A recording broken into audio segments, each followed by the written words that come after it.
Bismillahirrahmanirrahim. Assalamualaikum warahmatullahi wabarakatuh.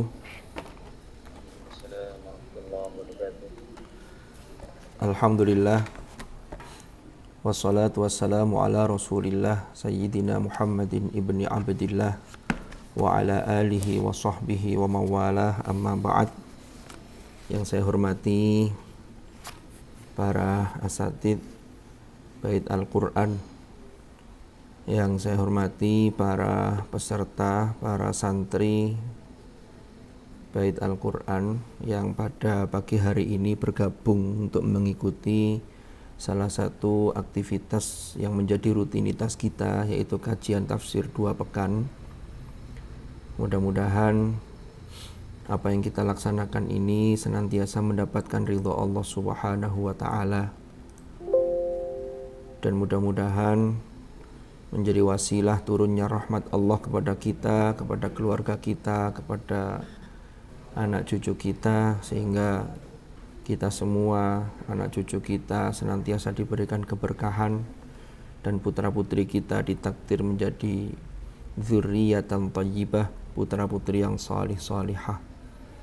Dan mudah-mudahan majelis ilmu ini ditakdir oleh Allah menjadi majelis ilmu yang nafi'an mubarakan fid dini wad dunya wal akhirah. Ala hadhihi niyyah wa ala kulli niyyatin salihah wa ala ma nawainah wa ala ma nawahu as-salafus salih. Thumma ila hadratin nabiyil mustafa Muhammadin sallallahu alaihi wasallam wa ila hadrati ikhwanihi minal anbiya wal mursalin والصحابة والتابعين والعلماء العاملين والمصنفين وأئمة المجتهدين والقراء المفسرين، ونخص خصوصا إلى مفسرين الإمامين الجليلين جلال الدين عبد الرحمن السيوطي وجلال الدين المحلي، وإلى المفسر إمام أحمد الصاوي وجميع مشايخنا في سلسلة تعليمنا وتعلمنا ونفعنا بهم وبعلومهم في الدارين آمين. الفاتحة. أعوذ بالله من الشيطان الرجيم. بسم الله.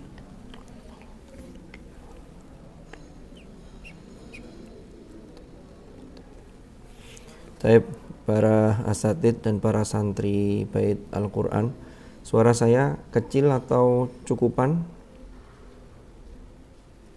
Cukup jelas, Ustaz. Oh nggih. Saya soalnya khawatir ini kalau daring ini kan kadang-kadang itu khawatir nanti sudah ngomong panjang begitu ternyata jaringannya terputus. Nah, ini yang repot. Tahap bismillahirrahmanirrahim. Kita hari ini sampai pada tahap surah Al-Infitar. Berarti kalau naik ke atas ini tinggal Al-Infitar, At-Takwir, Abasa, An-Nazi'at, dan An-Naba. Berarti tinggal 4 atau 5 surat dengan surat Al-Infitar ini. Mudah-mudahan kita senantiasa semangat dalam mengaji dan mengkaji serta menggali kandungan hikmah yang luar biasa dari ayat-ayat qauliyah yang terhidang di hadapan kita, yaitu kalamnya, kalamullah azza wa jalla. Bismillahirrahmanirrahim. Kita masuk surah Al-Infitar yang jumlah ayatnya 19. Jadi tidak banyak ini. Allah mulai dengan firman-Nya, A'udzu billahi minasy syaithanir rajim. Bismillahirrahmanirrahim. Idzas samaa'u fatarat وإذا الكواكب انتثرت وإذا البحار فجرت وإذا القبور بعثرت علمت نفس ما قدمت وأخرت يا أيها الإنسان ما غرك بربك الكريم الذي خلقك فسواك فعدلك في أي صورة ما شاء ركبك كلا بل تكذبون بالدين وإن عليكم لحافظين كراما كاتبين يعلمون ما تفعلون إن الأبرار لفي نعيم وإن الفجار لفي جحيم يصلونها يوم الدين وما هم عنها بغائبين وما أدراك ما يوم الدين ثم ما أدراك ما يوم الدين يوم لا تملك نفس لنفس شيئا والأمر يومئذ لله صدق الله العظيم. Bismillahirrahmanirrahim. Kita masuk ke kajian surah Al-Infitar. Jadi surah Al-Infitar ini termasuk kategori surat-surat Makkiyah, yang mana surat Makkiyah itu adalah turunnya atau diturunkan oleh Allah kepada Hadratur Rasul melalui malaikat Jibril, itu qabla hijratin Nabi sallallahu alaihi wasallam, yaitu qablal hijrah. Jadi Nabi sebelum hijrah. Sama dengan surat Makkiyah yang lain, tema utama surat Makkiyah itu adalah tentang ketauhidan, yang untuk mengokohkan ketauhidan itu, keesaan Allah, itu digambarkan gambaran-gambaran hari akhir, termasuk gambaran-gambaran yang terjadi ketika hari kiamat. Jadi surah Al-Infitar ini berbicara mengenai hari kiamat. Ada 3 surat yang berdekatan yang berbicara mengenai hari kiamat, yaitu mulai dari At-Takwir, idza syamsu kuwirat, lalu Al-Infitar, idza sama'u fatarat, dan yang sudah kita bahas adalah Al-Insyiqaq, idza sama'u syaqqat. Ini 3 surat ini berbicara mengenai kiamat. Di dalam riwayat yang diriwayatkan oleh Imam At-Tirmidzi dan Imam Ahmad, ya, saya mengutip ini apa yang ditulis oleh Profesor Wahba Az-Zuhaili dalam At-Tafsirul Munir. Beliau mengutip riwayat ini riwayat dari sahabat Abdullah bin Umar anin Nabi sallallahu alaihi wasallam. Kata Rasulullah begini, man sarrahu an yanzura ilal qiyamati ra'yal ain falyaqra idza syamsu kuwirat wa idza sama' infatarat wa idza sama'u fatarat wa idza sama'u syaqqat. Yang terjemahnya adalah, barang siapa yang ingin melihat hari kiamat dengan mata kepalanya sendiri, jadi gambarannya itu jelas nampak, maka Rasulullah perintahkan fal yaqra, maka hendaklah orang itu membaca surat idza syamsu kuwirat dan surat idza sama'un fatarat dan juga surat idza sama'un syaqqat. Berdasar riwayat ini, maka surat ini juga dinamakan surat idza sama'un fatarat.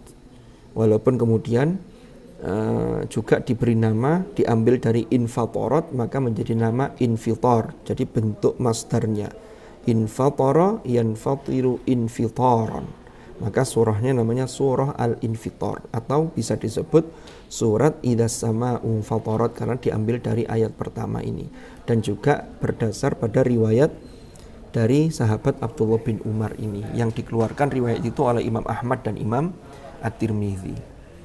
Jadi itu. Nah, untuk menguatkan nama dari surah Al-Infitar itu disebut dengan surat idza sama'u fatarat, itu ada hadis yang lain. Jadi ada hadis lain itu begini. Itu berbicara konteksnya ketika ada sahabat Rasulullah yang bernama Mu'adz bin Jabal. Jadi Mu'adz bin Jabal itu kalau sudah sholat dengan Rasulullah, beliau pulang lagi ke kaumnya, ke sukunya, ke masyarakatnya. Dia sholat isya, sholat i'adah dengan ngimami kaumnya, lalu membaca surat yang panjang-panjang. Ya, membaca surat yang panjang. Setelah itu ada kaumnya, ada masyarakatnya yang hidup di sekitar Mu'ad itu lapor kepada Rasulullah. Ya Rasulullah, ini Mu'ad ini kok sholatnya yang dibaca itu suratnya panjang banget. Jadi panjang banget, sudah ukuran sudah. Bagi Mu'ad mungkin itu biasa, tapi bagi orang-orang itu ada orang yang ada acara, harus begini dan seterusnya. Ternyata apa yang terjadi? Rasulullah menegur Mu'ad bin Jabal, "Afattanun anta ya Mu'ad? Apakah engkau ini akan membuat fitnah wahai Mu'ad?" Jadi sholat yang terlalu panjang di khalayak umum itu ternyata berdasarkan hadis ini tidak dianjurkan. Kenapa? Karena bisa menimbulkan fitnah, kan begitu. Afattanun anta ya Mu'ad. Lalu Rasulullah melanjutkan dawuhnya, "Mengapa engkau tidak membaca surat Sabbihisma rabbikal a'la atau wadduha atau idzas sama'u fatarat?" Jadi idzas sama'u fatarat itu muncul secara eksplisit disebutkan oleh Rasulullah ketika menegur Mu'adz. Jadi al-infitar itu diberi, itu termasuk opsi. Berarti infitar itu tidak terlalu panjang karena dia masuk opsi yang ditawarkan oleh Rasulullah. Lapo kok gak moco Sabihis atau al-a'la, gak membaca wadduha atau al-infitar. Padahal di masyarakat kita al-infitar itu kalau dibaca itu ya lumayan panjang. Makanya imam-imam rawatib itu jarang yang membaca surah al-infitar, apalagi membaca al-mutaffifin, itu jarang. Padahal sebenarnya kalau mau itu tidak apa-apa, tinggal kalau panjang dibagi dua. Rakaat pertama separuh, tinggal nanti pemberhentiannya tema cerita yang diusung oleh surat itu dipaskan. Kalau dipaskan tuh enak, kisahnya pas, nyambung gitu. Jadi begitu caranya. Saya itu dulu pernah ketika hajian itu yang sholat Jumat itu yang kita tunggu-tunggu itu biasanya karena di Indonesia ini kan sangat familiar murattalnya Syekh Abdurrahman As-Sudais. Ya maghrib itu ayatnya singkat-singkat. Memang di haram itu seingat saya itu yang dibaca itu tidak terlalu panjang kecuali Jumat subuh itu surat As-Sajdah itu ya. Sama Qiyamu Ramadan itu kalau Ramadan semua sudah mafhum, kalau yang dibaca itu memang panjang. Lah saya tunggu-tunggu akhirnya dari selama hajian itu setiap Jumat itu khotibnya tidak muncul-muncul. Baru Jumat terakhir itu Syekh Abdurrahman As-Sudais. Rasanya itu seneng begitu ya. Lalu baca surat Al-Balad, saya sudah seneng. Al-Balad kan lumayan panjang, tidak seperti An-Nas, tidak seperti Al-Ikhlas kan. Ternyata yang saya kaget, Al-Baladnya itu dipangkas jadi dua. Jadi rakaat pertama itu separuh, rakaat keduanya separuhnya dari Al-Balad itu rasanya kurang begitu. Oke, enggak, ini hanya cerita saja nih. Jadi kembali ke hadis tadi bahwa al-infitar itu termasuk salah satu surat yang direkomendasikan oleh Rasulullah dia untuk dibaca ketika ngimami, ya kan begitu. Berarti ini sebenarnya tidak terlalu panjang. Kalau masih ada imam yang baca al-infitar lalu kemudian makmumnya masih merasa kepanjangan, ini berarti yang perlu dipertanyakan makmumnya ini selak nangdi. Kita itu kan sering begitu ya, termasuk saya kadang-kadang itu. Kalau sholat itu cepat-cepat begitu seakan-akan lama. Padahal kalau melakukan aktivitas yang lain itu tidak terasa. Itu lama tapi seakan-akan sebentar. Kalau sholat agak lama itu sudah terasa lama padahal baru sebentar, kan gitu. Oke, kita lanjutkan. Bismillahirrahmanirrahim. Jadi surat ini Al-Infitar itu berbicara mengenai tanda-tanda kiamat yang kubro. Jadi tanda-tanda kiamat ya termasuk min asyratis sa'ah, di antara tanda-tanda kiamat atau amarat as-sa'ah, amaratis sa'ah, amaratus sa'ah, tanda-tanda kiamat itu ada tanda-tanda yang memang menunjukkan bahwa ini kiamat sudah semakin dekat, tapi masih belum puncaknya. Lah, tanda-tanda yang disebut dalam surah Al-Infitar itu tanda-tanda kalau sudah kiamat kubro, itu sudah terjadi kehancuran alam semesta, itu sudah besar, itu sudah betul-betul habis sudah. Kalau tanda-tanda yang dianggap tanda-tanda kecil itu ya seperti dalam hadis di Al-Arba'in An-Nawawiyah itu. Jadi termasuk orang-orang yang tidak punya ya secara materi, tapi dia ya walaupun orang punya juga itu orang itu banyak yang berlomba-lomba untuk bermegah-megahan dalam bangunan, termasuk begitu. Lalu termasuk di situ ada ketika ada budak perempuan melahirkan tuannya. Nah, itu salah satu penjelasannya, beberapa penjelasan itu maksudnya banyak anak yang durhaka kepada orang tua. Lalu boleh jadi ada ibu-ibu itu yang budak karena dinikahi oleh tuannya yang merdeka, maka dia kemudian menjadi tuan anaknya itulah, itu namanya budak yang merdeka yang melahirkan tuannya. Itu juga bisa maknanya seperti itu. Nah, kalau ini bicara mengenai tanda-tanda kiamat yang kubro, yang di dalamnya terdapat teguran bagi manusia atau teguran kepada manusia, yang mana oleh Allah hati manusia itu digugah, agar sadar dan ingat bahwa semua aktivitas yang dilakukan oleh manusia itu tercatat dan diawasi, serta nanti akan dituntut untuk dipertanggungjawabkan pada hari akhir, pada hari kebangkitan, pada hari pembalasan. Ya, ini isi kandungan secara umum. Ya, ini untuk menguatkan, mengokohkan terkait dengan akidah. Jadi diingatkan hari akhir, termasuk diingatkan ketika nanti ada ayat ya ayyuhal insan ma gharraka bi rabbikal karim. Nah, nanti akan kita kupas terkait dengan ayat-ayat yang ada dalam surah Al-Infitar. Para asatidz, para santri Bait Al-Qur'an rahimakumullah, ini saya baca dulu. Saya klasifikasi kategori pertama, kita akan berbicara mengenai surah Al-Infitar ayat 1 sampai 5. Nanti baru berikutnya kita akan masuk ayat ke-6 sampai ke-8. Ini ayat 1 sampai 5 dulu. Bismillahirrahmanirrahim. Saya baca dalam Tafsirul Jalalain yang akan diberi penjelasan, kita ambil dari Hasyiyah As-Sawi, yaitu penjelasan atau catatan penjelasan dari Imam Ahmad As-Sawi. Suratul Infitari Makkiyatun. Jadi surah Al-Infitar itu kategori Makkiyah. Tadi sudah kita bahas ya. Wa ayatuha tis'a asyrata. Ayatnya ada 19 ayat. Bismillahirrahmanirrahim. Idzas sama'u fatarat ay insyaqqat. Jadi kalau dalam Tafsirul Jalalain, Imam Jalaluddin Al-Mahalli itu menjelaskan infatarat ay insyaqqat wa idzal kawakibun tafarat. Nah, ini yang menarik, saya baca di penjelasan Imam As-Sawi, i'lam annal murada bihadhil ayati. Ketahuilah bahwasanya yang dimaksud dengan rangkaian ayat-ayat ini bayanu takhribil alami wa fana'id dunya, yaitu Allah menjelaskan, ini penjelasan kehancuran alam semesta dan kebinasaan dunia. Jadi dunia itu sudah hancur, sudah fana, lebur, ya. Wa dzalika anna as-samaa'a kas-saqfi wal arda kal bina'i. Gambarannya, kata Imam As-Sawi, ini menjelaskan memberi catatan kepada Imam Jalaluddin Al-Mahalli. Kata beliau begini, langit itu ibaratnya seperti atap.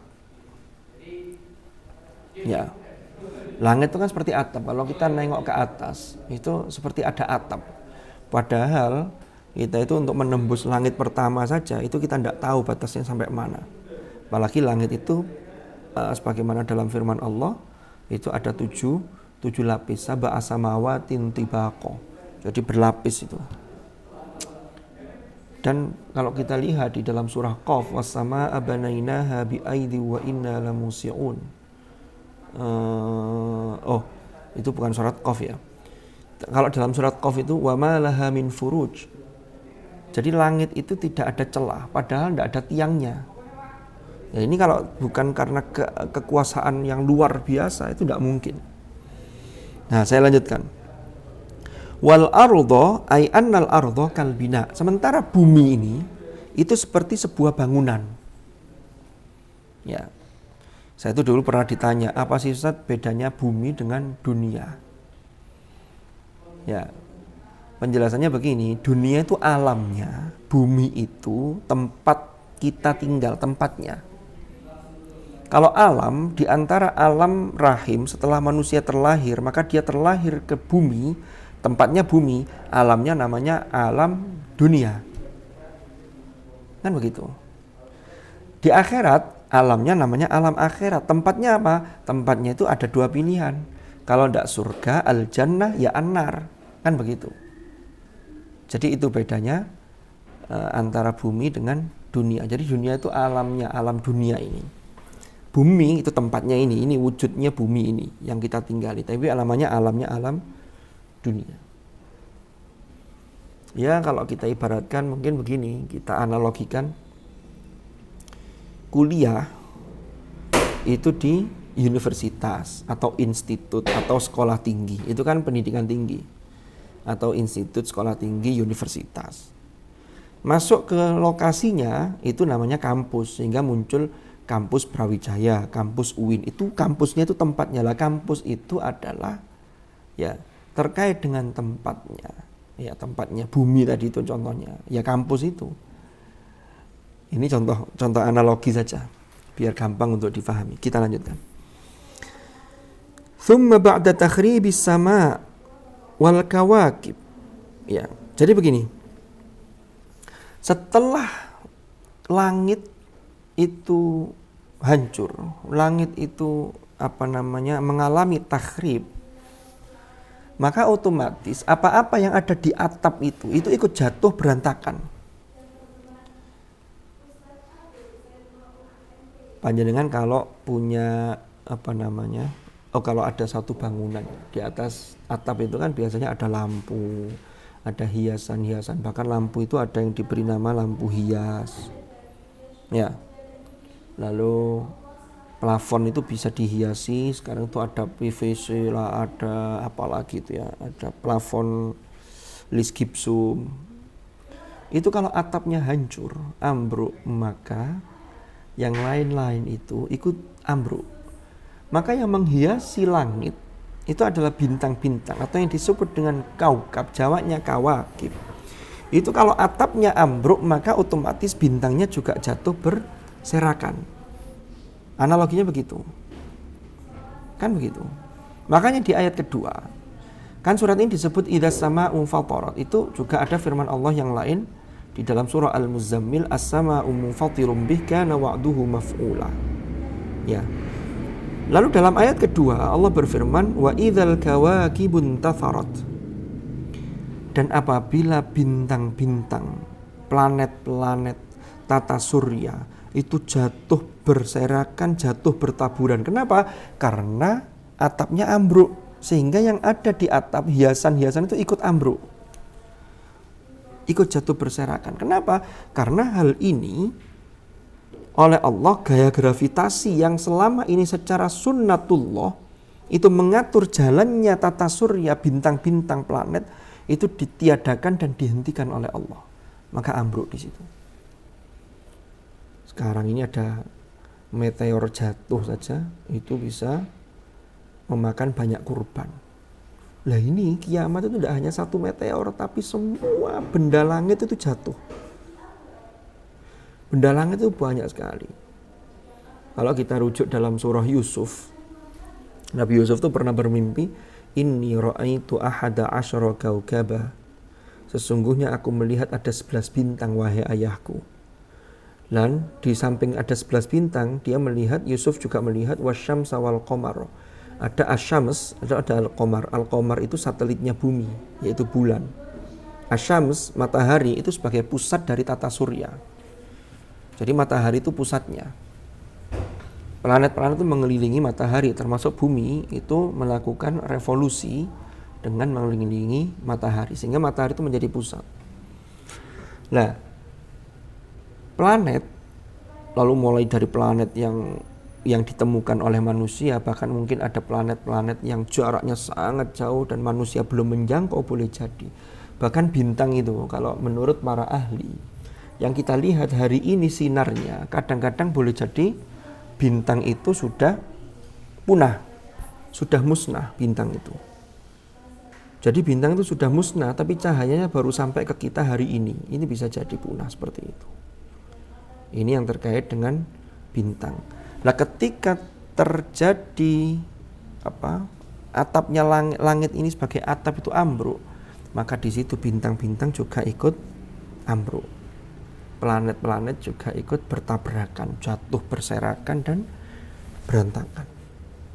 Makanya tadi Rasulullah SAW itu sudah menyatakan, barang siapa yang ingin melihat hari kiamat dengan mata kepala, maka bacalah surah Al-Infitor salah satunya. Karena ini, kalau kita mampu untuk membayangkan, ini menjadi satu ibrah, satu pelajaran yang luar biasa, yang menjadikan kita ini merasa takut kepada Allah, sehingga kita semakin dekat dengan Allah. Orang itu kalau takut dengan makhluk itu semakin lari menjauh, tapi kalau takut dengan Allah itu bukan menjauh, tapi harus semakin mendekat. Ini bedanya. Fafirru ilallah, bukan fafirru minallah, tapi fafirru ilallah. Maka berlarilah kalian mendekat kepada Allah. Itu sebagaimana di awal juz 27 di surah Az-Zariyat. Ya. Kita lanjutkan. Jadi kalau sudah atapnya, jadi kayak itu gambaran Imam Ahmad As-Sawi. Jadi bumi dan langit itu, ini bangunan, ini atap. Biasanya kalau mau menghancurkan bangunan, itu atapnya ambruk, lalu bangunannya nanti diruntuhkan. Turun semua, sudah hancur sudah.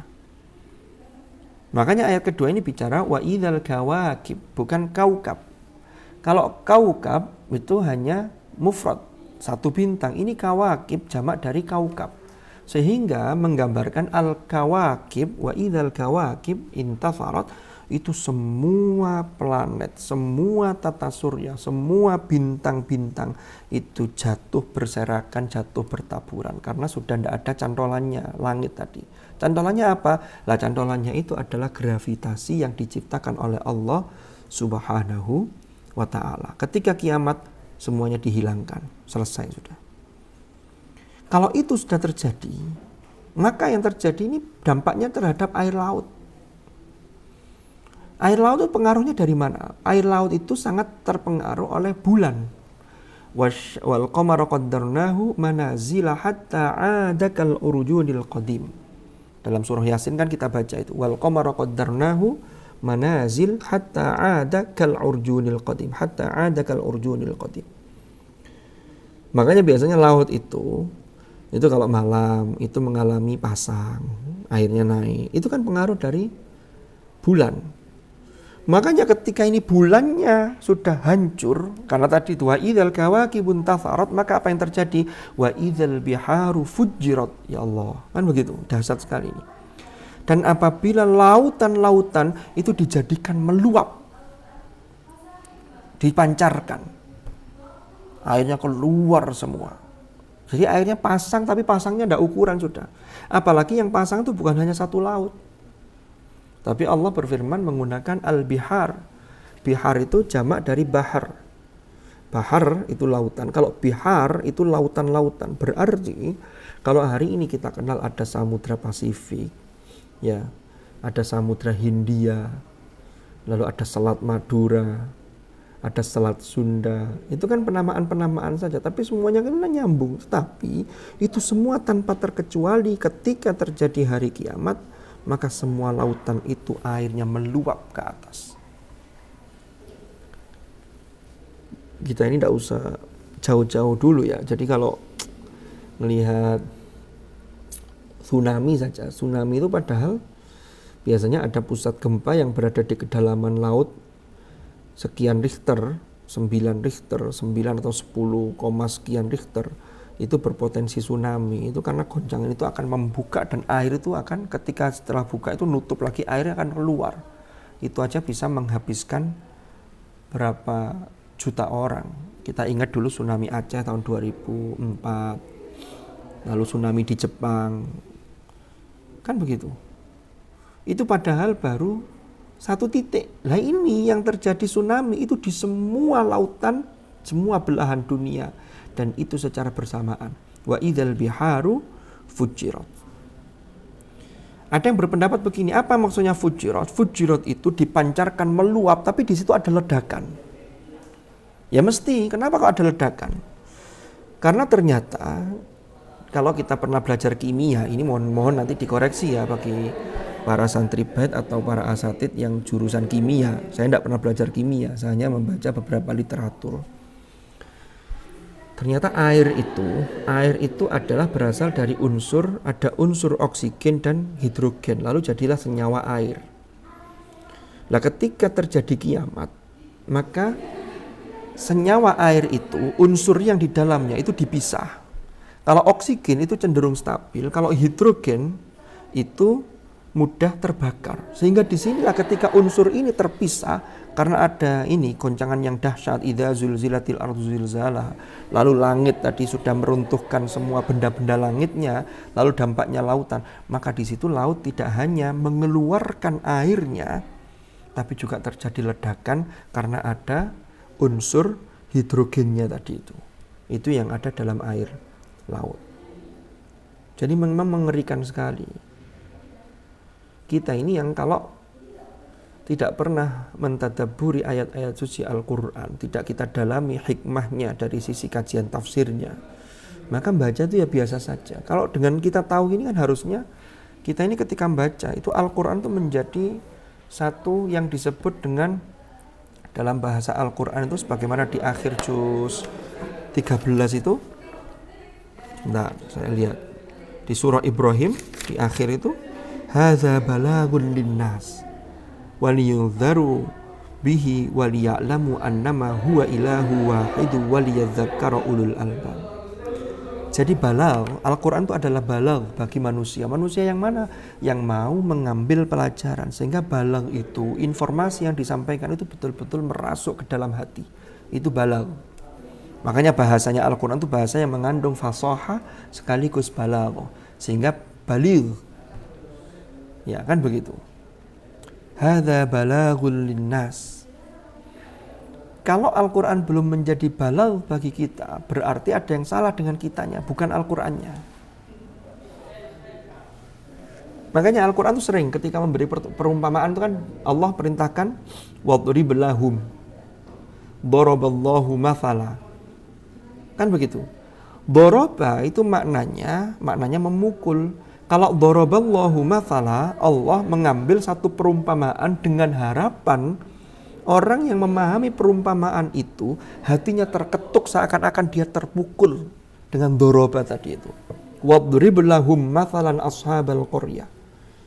Tapi kok enggak kroso, ya ini karena kita enggak mau mengasah hati kita. Itu masalahnya. Jadi balagh itu begitu. Dulu salah satu guru saya itu memberi contoh balagh itu begini. Umpama ada berita kematian. Di kampung kita, di masjid itu kan sering ada informasi inna lillahi wa inna ilaihi raji'un, telah meninggal dunia Bapak Sukadi, Bapak Sukimin, begitu ya. Kalau kita tidak kenal dengan orang itu, maka hanya lewat saja. Sopo sing meninggal, sing wafat siapa? Pak Sukimin. Sopo itu? Gak roh aku. Itu tidak masuk sama sekali di hati Anda. Di hati kita tidak masuk. Tapi kalau yang diumumkan tuh orang yang kita kenal, bahkan orang dekat kita, keluarga dekat kita, orang dekat kita, itu ketika diumumkan itu tak di hati itu luar biasa. Rasanya itu pengen nangis, merasa kehilangan, sedih. Itu namanya balagh. Sehingga informasi itu menjadi balagh itu tergantung kitanya. Nah, Al-Quran itu seharusnya menjadi balagh. Hanya kita yang seringkali belum mau mengasah sehingga ayat-ayat Al-Quran itu seringkali hanya lewat. Padahal ini seharusnya hadza balaghul linnas waliyunzaru bihi waliya'lamu annama huwa ilahu wahid waliyadzakkara ulul albab. Ini sebagaimana dalam surah Ibrahim ayat 52. Jadi di akhir surat Ibrahim itu. Oke, kita lanjutkan. Yang berikutnya, ini bicara wa idzal bihar fujirat. Jadi fujirat tadi begitu. Ini aneka penafsiran termasuk pemisahan antara unsur oksigen dengan hidrogennya ini. Sehingga di situ hidrogen yang sangat mudah untuk terbakar ini meledak. Lalu lanjutannya di ayat 4 apa? Wa idzal quburu bu'tsirat. Dan apabila kuburan-kuburan dibongkar. Bu'tsirat itu maknanya bisa dibongkar, bisa dibangkitkan mayat-mayat yang ada dalam kuburan. Jadi makna yang pertama, penafsiran yang pertama, Karena bumi itu kan sudah goncang di mana-mana. Idza zulzilatil ardu zilzalaha wa akhrajatil ardu athqalaha. Yang menjadi beban bagi bumi itu termasuk mayat-mayat atau jasad-jasad manusia yang sudah terkubur di dalam perut bumi, itu dikeluarkan oleh bumi. Wa idzal quburu bu'thirat. Lalu ketika jasad yang dikubur ini dikeluarkan, maka disitulah ada penyatuan antara jiwa dan raga, yang ini nanti ketika ditiup wa nufikha fis-sur dzalika yaumul wa'id, ditiup sangkakala yang kedua, maka sangkakala yang kedua setelah semuanya hancur, maka disitulah bangkitlah orang-orang yang sudah meninggal sejak zamannya Nabi Adam sampai nanti zaman akhir untuk dimintai pertanggungjawaban. Jadi di situ wujud lagi. Ini yang orang-orang kafir itu yang sering tidak percaya ini. Masa mungkin orang mati sudah jadi tulang belulang kok kemudian dikumpulkan lagi, dihidupkan lagi? Maka jawaban Allah, qul yuhyiha alladzi ansha'aha awwala marrah wa huwa bikulli khalqin alim. Jangankan yang tulang belulang yang sudah ada materinya, dulu pertama kali itu tidak ada materinya. Hanya dari setetes spermatozoa bertemu dengan sel telur atau ovum jadi manusia. Kan begitu. Ini apalagi sudah ada tulang belulangnya, itu sangat gampang. Sangat gampang bagi Allah. Gitu masih banyak yang ingkar, masih banyak yang tidak percaya. Jadi ketika ditiup sangkakala yang kedua, semua yang dikubur itu bangkit. Ini setelah proses tadi itu ya. Jadi setelah proses idzas sama'u fatarat wa idzal kawakibun tatharat wa idzal biharu fujirat, hancur semua. Setelah hancur semua, maka di situ kemudian kalau difahami runtutan dari yang pertama tadi, maka semua yang ada di dalam itu semuanya dikeluarkan oleh bumi. Atau pemahamannya bisa, jasad ini setelah hancurnya alam semesta karena perintah Allah kepada Israfil meniup sangkakala yang pertama, maka sangkakala yang kedua ketika ditiup itu untuk membangkitkan manusia yang sudah meninggal. Semuanya kan meninggal ketika itu. Karena yang menangi atau yang ikut menyaksikan hari kiamat itu termasuk dalam penjelasan riwayat itu termasuk seburuk-buruk manusia. Jadi kita ini jangan berdoa mudah-mudahan umur panjang sampai menangi kiamat, jangan, karena orang yang menangi kiamat itu adalah orang-orang yang memang seburuk-buruk manusia. Ya, kita lanjutkan. Wa idzal quburu bu'thirat. Nah, kalau sudah dibangkitkan apa yang terjadi? Disinilah alimat nafsum ma qaddamat wa akharat. Yang ini penafsirannya nyambung ini. Tadi di ayat keempat, wa idzal quburu bu'thirat, itu ada mufassirin yang menjelaskan ketika dibangkitkan, maka di situ jiwa ya, manusia, jiwa dan raga itu bersatu. Makanya kemudian alimat nafsun itu adalah jiwa yang hidup. Karena dia sudah hidup. Makanya dalam ayat tentang kematian itu kan kullu nafsin dha'iqatul maut. Setiap jiwa yang pernah merasakan hidup itu akan mengicipi yang namanya mati, dha'iqatul maut. Nafas, dulu sudah pernah kita bahas tentang nafas. Bisa diputar lagi mungkin di arsip videonya itu ketika kita membahas tentang wa nafsi wa ma sawwaha, yaitu surah Asy-Syams. Itu pernah kita kupas apa itu nafas. Nanti bisa dicek lagi di sana. Alimat nafsum ma qaddamat wa akharat. Setiap jiwa atau tiap-tiap jiwa mengetahui apa yang telah dikerjakan. Kalau kita lihat di terjemahannya adalah kemudian dan yang telah dilalaikannya. Wa akharat itu di Quran terjemahan itu diterjemahkan dan apa-apa yang telah dilalaikannya. Dan yang dilalaikannya itu wa akharat. Tapi nanti kita lihat ternyata sudut pandang mufassirin ada bermacam-macam. Ini membuat kita kaya akan informasi. Makanya dulu pernah saya sampaikan, kalau kita hanya membaca terjemah itu hanya membantu sedikit. Kalau tafsir itu membantu lebih banyak karena mengungkap hikmah dan hukum yang terkandung. Tapi lagi-lagi tafsir dan terjemah itu ya bukan Al-Quran. Tapi orang yang menafsirkan Al-Quran itu tidak boleh sembarangan karena dia harus punya perangkat keilmuannya. Kan begitu.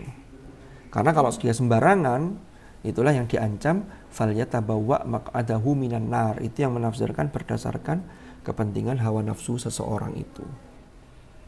Makanya kemudian ulama membuat kisi-kisi rumusan, ada namanya qawaidut tafsir, ada kaidah-kaidah penafsiran. Jadi untuk menafsirkan kaidahnya ini, itu kaidahnya loh ya. Belum nanti kapasitas mufassirnya. Kalau saya ketika menyampaikan tafsir, ini saya belum menjadi mufassir, tapi menyampaikan hasil produk dari para mufassir yang itu kemudian diramu, kemudian disampaikan. Ini menjadi salah satu cara kita untuk berusaha memahami apa yang terhidang di hadapan kita, yaitu kalamullah. Jadi itu bedanya. Jadi saya ini bukan mufassir, tapi menyampaikan produk tafsir dari para mufassir yang memang sudah betul-betul diakui kredibilitas dan kapasitas keilmuannya sebagai penafsir. Itu. Kalau kesan sih ya boleh jadi ada kesan, tapi tidak boleh ngawur juga, tetap harus ada dasarnya. Oke, kita lanjutkan. Jadi ayat yang singkat ini, ayat kelima, alimat nafsum ma qaddamat wa akharat. Itu maknanya bisa begini. Kalau tadi kan di terjemahan itu kan hanya setiap-tiap jiwa itu mengetahui apa yang telah dikerjakan dan yang dilalaikannya. Jadi qaddamat itu terkait dengan yang sudah dilakukan, dipersembahkan. Kalau akharat yang ditinggalkan, berarti yang dia lalai, ketinggalan. Yang diakhirkan, ketinggalan. Sesuatu yang diakhirkan itu seringkali ketinggalan. Atau kalau nggak ketinggalan, minimal keteteran. Minimal ya. Ini biasanya dialami teman-teman mahasiswa. Jadi mahasiswa itu ada yang modelnya, kalau zaman panjenengan kuliah dulu, ini kan banyak yang sudah bapak-bapak, ibu-ibu ya, masa-masa kuliah kan sudah lewat kuliah S1. Kalau yang masih kuliah S3 mungkin ada. Nah, kadang itu, akhirat itu kalau tidak ketinggalan, itu keteteran. Di awal pertemuan itu dosen biasanya sudah menjelaskan tugas akhirnya ini mohon dikerjakan. Deadline-nya pengumpulan tanggal sekian. Itu seringkali sudah menjelang hari H, tinggal 2 hari atau tinggal seminggu, itu mata kuliah yang lain juga sama, sehingga kerjaannya jadi numpuk. Sehingga kadang ada satu yang boleh jadi dikorbankan, sehingga tidak dikerjakan. Ini terjadi begitu. Itu terjadi. Saya lanjutkan. Nah, qaddamat, maksud ayat ini, ma qaddam alimat nafsum ma qaddamat wa akharat. Ini maksud ayat ini adalah memang ini terjadi pada hari kiamat. Ini yang harus kita pahami yang pertama. Kan tadi runtutannya setelah wa idzal quburu bu'thirat alimat nafsum ma qaddamat wa akharat. Setiap-tiap jiwa mengetahui apa yang telah dikerjakannya dan apa yang dilalaikannya. Memang ini terjadi di hari kiamat, tapi ada pesan secara implisit. Kita lihat. Penutup dari ayat ini, wa akharat, ini sesungguhnya adalah penegasan kepada kita larangan berbuat maksiat serta bermalas-malasan. Jadi bermalas-malasan atau maksiat. Maksiat nanti berarti dia melalaikan kebaikan, malah dia melakukan maksiat. Berarti dia melalaikan sesuatu. Berarti penekanannya, wa akharat alimat nafsu ma qaddamat wa akharat. Nanti di akhir, hari akhir, di hari kiamat, orang tuh akan menyadari dan merasa menyesal. Kenapa kok saya dulu tidak lebih rajin dari sekarang? Kenapa kok saya dulu diberi usia 60 tahun tapi hanya punya hafalan 1 juz? Kenapa kok saya 60 tahun meninggal tapi kok tidak bisa membaca Al-Quran? Padahal itu kemudian ketika di hadapan Allah diperintah iqra wartaqi warattil kama kunta turattilu fid dunya fa inna manzilataka inda akhiri ayatin taqra'ah. Dia menyesal. Inda akhiri ayatin takra'uha. Menyesal. Kenapa? Karena tidak bisa mengeluarkan hafalannya.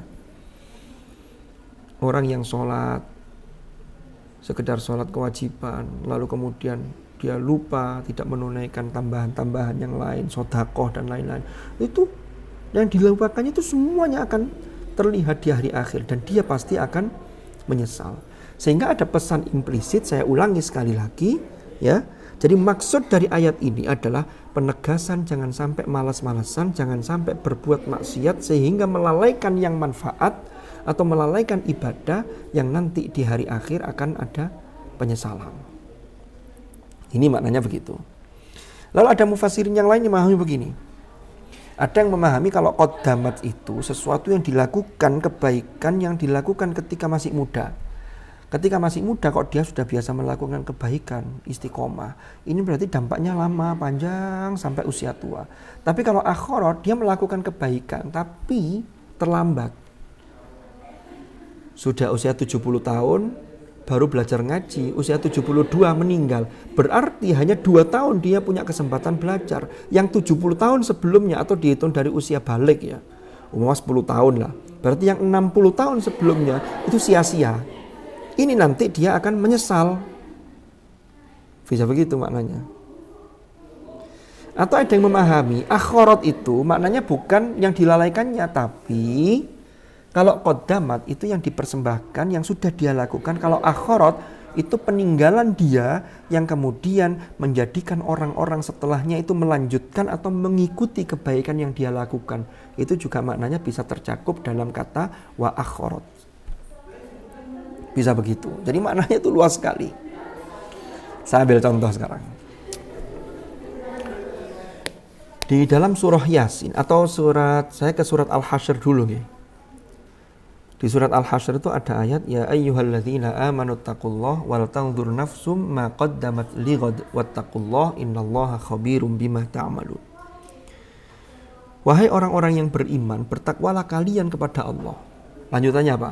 Wal tanzur, hendaklah setiap jiwa nafsun, wal tanzur nafsun melihat ma qaddamat, apa yang telah dia persembahkan, apa yang sudah dia lakukan. Yang sudah dia lakukan itu sebenarnya untuk persiapan lighad, hari esok. Kalau itu kita pahami hari esok di dunia, maka kita hari ini sudah memplanning besok harus lebih baik, maka hari ini dapat sekian, maka besok saya harus dapat lebih, saya harus bisa menebar manfaat lebih banyak, kan begitu. Tapi yang sesungguhnya adalah bagaimana sukses-sukses di dunia ini adalah sebuah proses untuk mengantarkan pada sukses hasil di akhirat. Maka lighodin itu jangka panjang. Berarti jangka panjang itu kita harus melihat ibadah kita ini sudah seperti apa yang sudah kita lakukan ini. Bagaimana nanti pertanggungjawaban kita di hadapan Allah. Itu berarti wal tanzur nafsun ma qaddamat lighad. Jadi qaddama yuqaddimu itu dari qadima. Qadima itu maknanya datang. Kalau datang berarti lewat. Qaddama yuqaddimu ya, itu yang kita mendatangkan atau kita menghadirkan atau kita mempersiapkan, itu bisa menggunakan qaddama yuqaddimu. Manusia itu kan melakukan dua hal. Itu sebagaimana dalam surah Yasin. Inna nahnu nuhyil mauta wa naktubu ma qaddamu. Ini yang pertama. Wa atharohum. Itu yang kedua. Terjemahan maknanya apa? Sesungguhnya kami menghidupkan orang-orang yang mati dan kami menetapkan, kata Allah, apa yang telah mereka persembahkan dalam ibadah mereka, dalam perilaku mereka, yang perilaku atau perbuatan atau amal itu membuat amal itu adalah sebuah hal yang bisa dinilai ibadah di sisi Allah. Itu maqaddamu. Wa atharohumnya apa? Wa atharohum, dan apa-apa yang ditinggalkan oleh mereka. Apa yang ditinggalkan itu? Ya termasuk wa akhirat tadi itu. Peninggalannya dilanjutkan generasi berikutnya. Umpama bangun sebuah lembaga pendidikan. Ya, lalu dilanjutkan, diikuti generasi berikutnya. Orang mengumandangkan kalamnya. Kita ambil contoh umpama di Bait Al-Quran. Dulu yang termasuk ngerintis mungkin termasuk Ustadz almarhum Ustadz Ibnu Arabi. Ustadz Ibnu Arabi ngajar, lalu memanage ya bersama dengan teman-teman. Lalu beliau sekarang sudah kapundhut di hadapan Allah. Tapi santri-santri Bait Al-Quran ini masih melanjutkan kajian tafsirnya, masih melanjutkan ngajinya. Itu termasuk wa akhirat. Kalau dalam bahasa surat Yasin termasuk wa atharohum. Sehingga masih mendapatkan kiriman pahala. Bagaimana sabda Rasulullah, idza mata ibnu adama in qata'a amaluhu illa min thalathin. shadaqatin jariyatin aw ilmin yuntafa'u bih aw waladin sholihin yad'ulah. Lo kan begitu. Jadi itu masih berlanjut. Kalau ada ayat di dalam surah An-Najm yaitu wa an laisa lil insani illa ma sa'a. Manusia itu tidak mendapatkan kecuali apa yang diusahakan. Itu maksudnya memang dia terputus. Orang yang sudah meninggal, dia tidak lagi menjalankan sholat, tidak lagi bisa sedekah, tidak lagi bisa zakat karena sudah terputus. Tapi apa yang dia lakukan, ya, apalagi kiriman-kiriman dari atharohum, dari akhirat itu terus berlanjut, maka dirinya masih mendapatkan fasilitas di akhirat. Bahkan di alam barzakh menunggu keputusan akhirat itu juga mendapatkan fasilitas. Wala tahsabannal ladzina qutilu fi sabilillahi amwata bal ahya'un 'inda rabbihim yurzaqun. La yurzaqun dapat fasilitas. Kan begitu. Kalau dari amal yang kita lakukan, termasuk athar yang kita lakukan, dapat kiriman tuh senengnya luar biasa. Kita ambil contoh saja. Sekarang kan zamannya online. Kalau panjenengan belanja di OL shop ya, di online shop ya, bisa lewat TikTok, bisa lewat Shopee, Tokopedia. Itu kan jenengan tunggu-tunggu itu setelah bayar, setelah melakukan transaksi, sampean tunggu kan, ditunggu. Ketika datang paketnya itu senang sekali. Padahal yang ngirim siapa ya? Sampean sendiri, kita sendiri. Apalagi kalau ada paket yang kita tidak tahu tiba-tiba dikirimi teman kita. Senangnya malah double. Kenapa? Karena kejutan. Kita tidak pernah minta kok tiba-tiba dikirimi inilah. Sama orang meninggal juga begitu. Jadi orang meninggal itu dapat kiriman yang luar biasa. Itu berdasarkan ayat ini, alimat nafsum ma qaddamat wa akharat. Dalam sisi penafsiran yang lain, kalau tadi ada yang menafsirkan yang dilalaikannya karena diakhirkan, tapi ada yang menafsirkan wa akharat itu termasuk wa atharohum. Jadi yang kemudian akhirat itu peninggalan dia yang diikuti kebaikan-kebaikannya atau diteruskan oleh orang lain. Termasuk mengajarkan ilmu, mengajarkan Al-Quran. Jadi para asatid di bait Al-Quran mengajarkan satu huruf, membenarkan hurufnya santri. Ya, lalu kemudian santri tersebut bisa ngaji, kemudian mengajarkan ke anaknya. Terus itu pahalanya luar biasa dan itu akan menjadi kiriman yang spesial bagi kita mudah-mudahan ketika kita sudah kembali kepada Allah Subhanahu wa ta'ala. Ada penafsiran yang lain begini. Ini satu ayat loh, alimat nafsum ma qaddamat wa akharat, tapi penafsirannya luas sekali. Ada mufassir yang berpendapat begini. Alimat nafsum ma qaddamat wa akharat, itu maksudnya manusia itu ketika masih di dunia, qaddamat itu kan di dunia. Dia melakukan sesuatu di dunia. Dia melakukan sedekah sekian, dia tahu nanti dapat ganjaran pahala. Ternyata pengetahuan dia di dunia, dugaan dia ketika di dunia, nanti ketika di akhirat, maka di akhirat itu hakikatnya itu jauh lebih terbuka. Di situ dia menyesal. Umpama kita setiap selesai sholat baca subhanallah, subhanallah 33, Allahu Akbar 33, Alhamdulillah juga 33. Ternyata itu dampaknya luar biasa. Maka nanti ketika itu sudah terbuka di akhirat, kita akan menyesal. Lapo kok biar aku moco mek sakmono. Kenapa kok tidak saya lebih perbanyak lagi? Ngaji juga begitu. Saya sudah ngaji sekian. Kita ini sudah berdasarkan informasi dari riwayat. Man qara'a harfan min kitabillahi falahu hasanatun wal hasanatu bi asyri amsalihha. La aqulu alif lam mim harfun walakin alifun harfun wa lamun harfun wa mimun harfun, kan begitu. Barang saya membaca kitab suci Al-Quran, maka dia mendapatkan kebaikan. Satu kebaikan itu dikali lipatkan menjadi 10 kebaikan. Berarti satu huruf itu ada 10. Kalau kita baca alif lam mim itu ada 30. Umpama begitu ya. Kita tahunya kan itu.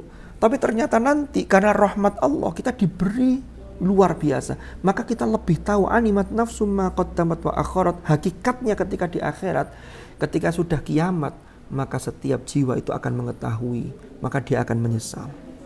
Lapo kok ben gak tak tambahi sedekah, lapo kok tak tambahi tasbihnya, lapo kok gak tak tambahi deres Qur'annya, kenapa kok saya tidak lebih rajin mengikuti kajian tafsirnya, kenapa kok saya tidak lebih rajin mengikuti setorannya. Loh, ini penyesalan tuh nanti ketika di akhirat. Makanya ayatnya alimat nafsum ma qaddamat wa akharat. Sebaliknya Keburukan juga sama. Jadi kalau ada yang melakukan keburukan, ketika di dunia itu dikira dampaknya itu nggak seberapa. Nanti ketika di akhirat dia menyesal. Aduh, ternyata kok dampaknya luar biasa. Saya dulu ngerasani orang, saya dulu mengolok-ngolok orang, saya dulu menggunjing orang lain, saya dulu menyakiti hati orang lain. Saya kira siksanya hanya begini dok, ternyata kok siksanya sangat parah sekali. Itu ketika itu alimat nafsun ma qaddamat wa akharat. Jadi satu ayat ini memiliki dimensi tafsir yang luas, yang itu informasinya saling melengkapi sehingga membantu kita untuk memahami ayat ini, lalu kemudian kita bisa memetik hikmah dari penafsiran yang diberikan oleh para mufassirin yang memang beliau-beliau sudah diakui kapasitas keilmuannya dalam bidang tafsirnya. Itu mungkin kajian kita pada pagi hari ini. Karena ini kalau saya lanjutkan nanti berarti sampai pada ayat ke-8, itu ngepaskan temanya. Tapi kalau kita habiskan ayat 6, 7, 8, 3 ayat itu bisa setengah jam. Jadi kayaknya tidak mungkin, sehingga tidak apa-apa kita akhiri ayat 1 sampai 5 karena ini temanya pas. Jadi bicara mengenai peristiwa yang terjadi, bagaimana alam raya, alam semesta ini ketika kiamat sudah ditetapkan oleh Allah dan sunnatullah itu sudah diubah oleh Allah, lalu kemudian diubah itu dalam konteks sudah dihentikan, termasuk tata surya tadi yang seharusnya begini, ini sudah selesai semua. Maka itulah yang terjadi pada hari kiamat. Mudah-mudahan kita termasuk orang-orang yang disebut oleh Rasulullah dengan Al-Qayyis. Al-Qayyis itu kan orang yang cerdas. Ya, siapa orang yang qayyis itu? Rasulullah ditanya oleh sahabat. Ternyata jawab Rasulullah, orang yang cerdas itu mandana nafsahu wa amila lima ba'dal maut. Orang yang mampu menundukkan hawa nafsunya dan dia melakukan pekerjaannya, melakukan amalnya, melakukan aktivitasnya, itu orientasinya adalah orientasi jangka panjang, lighad, orientasi nanti setelah kematian, yaitu orientasi akhirat. Ini yang harus kita tanamkan dalam diri kita sehingga kita selalu semangat untuk mengaji dan mengkaji kalamullah. Mudah-mudahan kita ditakdir menjadi ahlul Quran, ahlullah wa khasatuh. Putra-putri kita menjadi putra-putri yang ahlul Quran, ahlul ilmi, ahlul khair. Amin ya rabbal alamin. Saya kira itu, wallahu a'lam bishawab. Mudah-mudahan manfaat, mudah-mudahan barokah. Al-Fatihah. Bismillahirrahmanirrahim. Alhamdulillahirabbil alamin. Bismillahirrahmanirrahim. Allahumma anfa'na ma 'allamtana wa 'allimna ma yanfa'una warzuqna ilman nafi'a. Allahumma inna nastaudi'uka ma qara'na wa ma 'allamtana fardudhu ilaina inda hajatina ilaih birahmatika ya arhamar rahimin. Allahumma ja'al ijtima'ana ijtima'an marhuma wa tafarruqana min ba'dihi tafarruqan ma'suma wa la taj'al ma'ana wa fina shaqiyya wa la mahruma birahmatika ya arhamar rahimin. Wa sallallahu ala sayyidina Muhammad walhamdulillahi rabbil alamin. Al-Fatihah.